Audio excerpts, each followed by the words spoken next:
Welcome back to the preview show for this week. Two races and two different places this week. I'm Casey Campbell. You know that's Jonathan Fiel. What is up? What a weekend we saw at the Coke 600. We got Sonoma for the Cup cars. We got Mid-Ohio for the Xfinity Series. We'll get into that in a moment, but we got to talk about what happened this weekend at Charlotte. The dominance of Hendrick Motorsports in the Cup Series, that's been the dominant story the last few weeks. And the Xfinity Series is the dominance of Ty Gibbs. Those are I think, the two big stories that I'm taking away from last week. I am too. Hendrick Motorsports, they led something like 377 of the 400 laps. Kyle Larson, of course, led 327 laps on his own. Set the all-time record for most Cup wins as a team. Took that over from Petty Enterprises. It was interesting. Rick Hendrick in the post-race Zoom chat, he said, I'll never forget the feeling that I had, like looking out, seeing my car winning, and wanting to do it at Charlotte, and just starting out from a tin shop and going to Daytona back in the '80s when I first started out, and seeing Junior Johnson and the Wood brothers, and not thinking that I belonged, and now being at the pinnacle. Very special win for Hendrick Motorsports, and to do it in such a dominating fashion. We almost saw another Hendrick 1, 2, 3, 4, which has only happened one other time in history. So yeah, great weekend for Hendrick. Great weekend for Ty Gibbs, as you mentioned. We were talking about Ty Gibbs before we came on the air here, and I mentioned, he's doing really good in ARCA for being a rookie, and you kind of scoffed like, oh, he's not a rookie, but he's performing just like that at the start of his career. It's amazing to see what he's doing. Yeah, I think it's one of those times where I was talking to when we did the ARCA Menard Series preview show. I mentioned this. We're seeing something historic this year in the ARCA Series. We have, I don't think the drivers like Ty Gibbs don't come around that often. It's it's fortunate that we could have possibly two of these drivers. Of course, Sam Mayer joins the Xfinity Series in a few weeks, and I think that you'll be hearing from him in the next. He could do some similar things to what Ty is doing, because I think it's going to be both of them going after wins, and I think that's going to be really exciting, and that's going to boost the Xfinity Series up a little bit. But what Ty's been able to do this year in Xfinity and in ARCA. I mean, I think it surprised a lot of people when he won, because, first race, you don't usually win. It's like maybe you'd run like top 20 and all that. And then he just goes out and wins. Yes, he's competed on the Daytona road course in the ARCA Menard Series last year, but winning at Charlotte on a mile and a half, first time there. Yes, you had practice. Yes, you had qualifying, but it's still impressive to what this kid has been doing. And then he just goes out and dominates the ARCA race, leading every single lap. And he could break the modern era record, which of course is, Charlie Krall set back to like 1981, when Tim Steele won 12 times in 1997. I think he's got a really, really good shot at breaking that record. So we'll just have to see, how that goes. But, Ty Gibbs is in the field this week in the 54. But, I think also another story that I think not a lot of people are talking about is just the overall performance of Toyota across the board. You look at, obviously not as much in the Cup Series because, Hendrick Motorsports has been dominating so much, this year. But I think just overall in Truck Series, I think we've seen a major improvement from the Toyota camp this year. Definitely. Ben Rhodes, John Hunter Nemechek, just great performance by the Toyota lately. Toyota lately. I know we at the start of the season we were thinking that Toyota might win every race in the Truck Series. Obviously, there are some competitive Ford and Chevrolet teams that have since come in and kind of changed that. But yeah, Toyota's having a banner year, and we'll talk about a little bit more with Coca-Cola 600. But Kyle Busch, he really had a good race. I think impressive race in the Coca-Cola 600. Just being able to break up that Hendrick stronghold. I heard over the radio at the end of the race, he said, "Guys, I think we have a problem."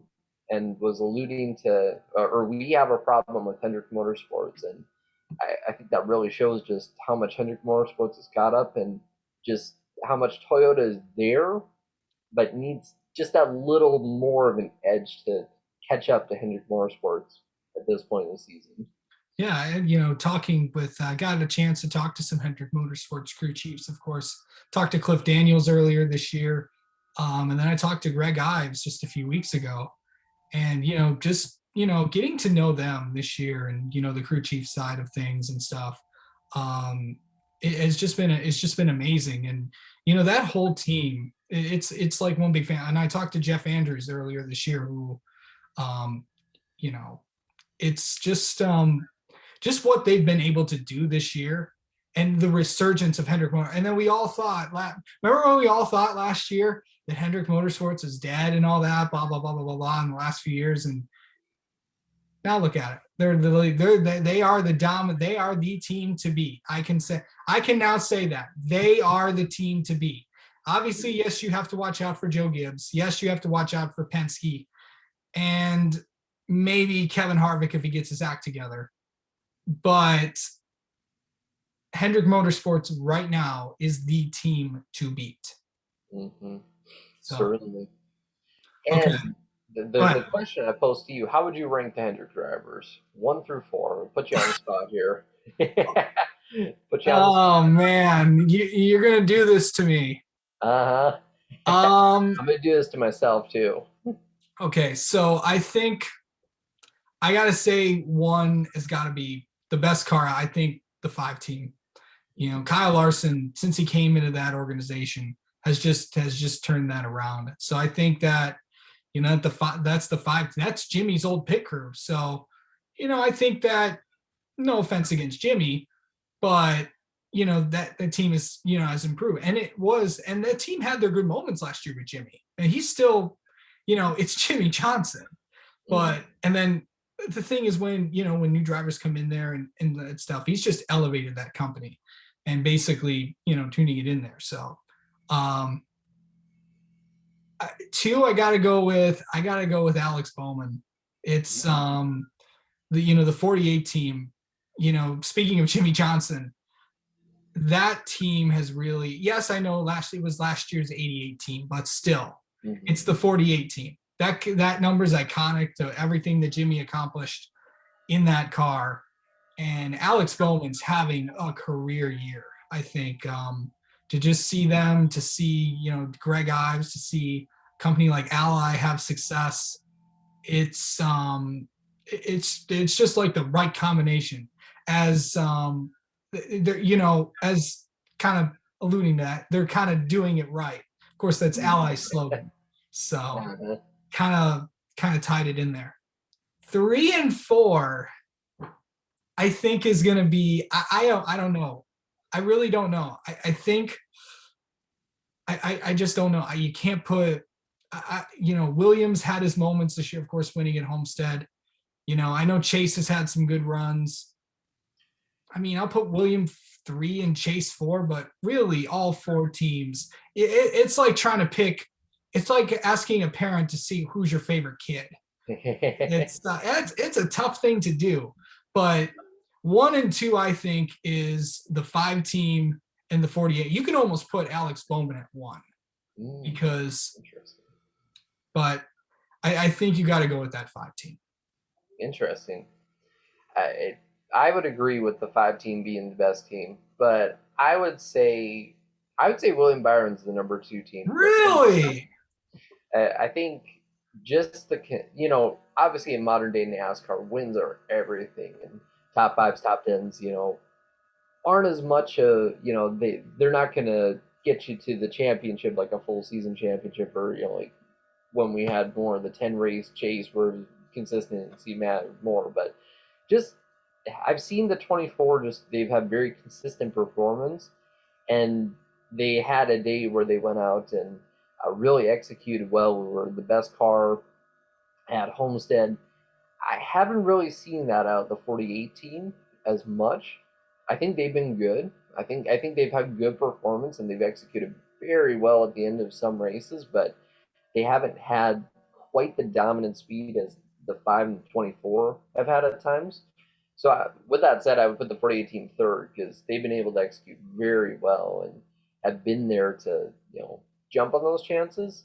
And I put Chase in fourth because he's had good performance, but it just hasn't looked quite like the 9 team of old. And I guess this might be because Hendrick has stepped up their game, and it isn't like Chase is performing head and shoulders above everybody else like he has in the past. But just seems like 9 team hasn't been quite as good, but my gosh, they've still been very good compared to the rest of the competition. It's just been that Hendrick Morrison's has just been so good lately. Okay. All right. So we talked about that a little bit. All right. So there's a lot. We know about Hendrick Motorsports, but there's also a lot of other drivers that are having, really good seasons. There's also a lot of guys who aren't having good seasons. So I'm going to name off a few drivers, and you're going to tell me if you're concerned about, making the playoffs or just overall the season. So let's start with Chris Buescher. Chris Buescher, I'm not concerned about Chris Buescher. He's got a pretty good gap to the cut line right now. Has run well at a variety of racetracks. I'm not too concerned about Chris Buescher. Maybe if we get some surprise winners and that cut line starts to move up to him, then maybe. But I'm not too concerned about Chris Buescher. Okay. All right, let's go with Eric Almirola. Ooh, yeah, yes.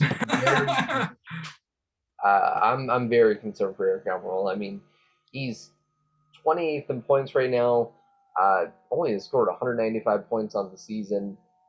He sits a whopping 155 points below the cut line. To put it bluntly, or not even 175 points below the cut line. To put it bluntly, I don't think there's any way Eric Almirola could point into the playoffs. He's gonna have to win. He's a good plate racer, so Daytona could certainly be a good race for him. It could be a way for him to get into the playoffs, but yeah, if you're the 10 team right now, you're looking for any kind of win, anything to rebound. Yeah, all four SHR cars made the playoffs last year. Mm-hmm. Let's go with Denny Hamlin. Denny Hamlin? No, I'm not worried. I mean, prior to the Coca-Cola 600, he led all drivers in laps led. He has the best average finish. He hasn't won yet this season, of course, but he's done well enough. He's going to win eventually. At least I would think so, unless, of course, we saw back in 2010 with Jeff Gordon, great performance, didn't win. 2018 with Kyle Larson, great performance, didn't win. Nothing's ever given in the Cup Series, but I think a playoff spot will be secure for Hamlin this year. All right. Let's go with Kurt Busch. That's a little more interesting. I think it's kind of getting to a point in the season where he's got to pick up the performance if he wants to point his way into the playoffs. But also, I think too, Kurt has a knack for doing well at road courses and just scoring a random win when you least expect it out of him. So I think he could snag a win, maybe get into the playoffs. But it might be time for the one team to kind of step up their game a little bit more and start really making a push to do some things to earn more points and get toward that cut line. Yeah, as we've learned, never count Kurt Busch out. And by the way, we're not done talking about him yet. We'll get to him in a minute. And the final driver, Kevin Harvick. Like with Hamlin, I'm not worried about Harvick. I think even if he doesn't win a race, I think just on points, he'll be fine. He's got the performance, he's got the skill. He'll be fine this season. All right. I said we'd get to Kurt Busch in a moment, but there was some news this week. And of course, you know me, I love talking about silly season. It was reported by Jordan Bianchi of The Athletic, of course, who's one of the best in the business. And is that Kurt Busch is being considered for a second car at 23XI Racing. And of course, as he said, the question surrounding him this season was, is he going to retire? Because he's in the last year of his contract at Ganassi. Of course, he posted that video clip from, remember when the fake account said that he was going to retire. And then he posted the clip from the Wolf of Wall Street saying that I'm not leaving. So he's not leaving, I don't think. I still think Kurt Busch has a few more good years left in this sport, but the possibility of him going to 2311, do you think that's do you think that's going to happen?